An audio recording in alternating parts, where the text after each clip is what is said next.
Assalamualaikum warahmatullahi wabarakatuh. Perkenalkan, nama saya Muhammad Arkan Kemal dari kelas 12 IPA 2. Di sini saya akan menjelaskan makalah sejarah Indonesia tentang masa perkembangan ekonomi dan politik pada masa pemerintahan Gus Dur. Meski jabatannya hanya berlangsung 18 bulan, perkembangan ekonomi dan politik pada masa pemerintahan Gus Dur cukup signifikan. Mengutip sejumlah pemberitaan, berikut adalah sejumlah kebijakan Gus Dur dalam bidang politik. Yang pertama, memisahkan TNI dengan Polri. Yang kedua, membubarkan Departemen Penerangan dan Departemen Sosial karena tak bekerja dengan baik. Yang ketiga, mengganti nama Irian Jaya menjadi Papua. Yang keempat, mengakui Konghucu dan menjadikan Imlek hari nasional. Yang kelima, mencabut larangan terhadap PKI dan penyebaran Marxisme dan Leninisme. Dan yang keenam, menerapkan otonomi daerah. Lalu dalam bidang ekonomi, ada melawan tekanan IMF. Lalu perekonomian tumbuh positif untuk pertama kali sejak reformasi. Lalu ada juga ketimpangan menjadi turun.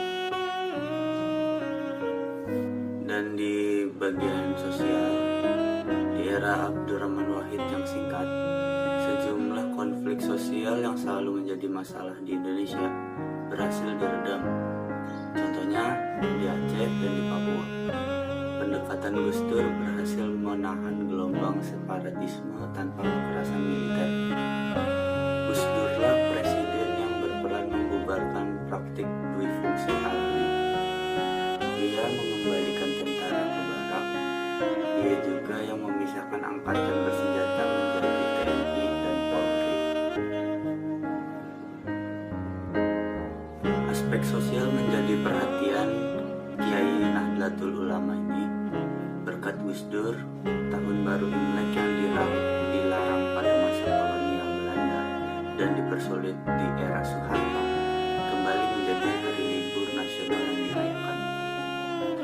Ia juga mengakui Konghucu sebagai tambahan agama yang diakui di Indonesia. Gus Dur juga sempat memperjuangkan nasib para tahanan politik dan mereka yang selama ini didiskriminasikan akibat pelarangan PKI meskipun tak berhasil. Bagi para tenaga kerja Indonesia atau yang disebut TKI di luar negeri, Gus Dur adalah pahlawan. Ia menyelamatkan Siti Zainab dan Adi Asnawi yang dihukum gantung di Arab Saudi dan Malaysia. Bahkan setelah tak menjadi presiden, Gus Dur pernah menampung 81 TKI yang dideportasi dari Malaysia di rumahnya di Ciganjur pada 2005. Arah peningkatan ekonomi di era Gus Dur juga sangat baik. Tak cuma PNS yang merasakan kenaikan gaji hingga 3 kali lipat, rakyat Indonesia juga merasakan pertumbuhan ekonomi yang baik di era Gus Dur.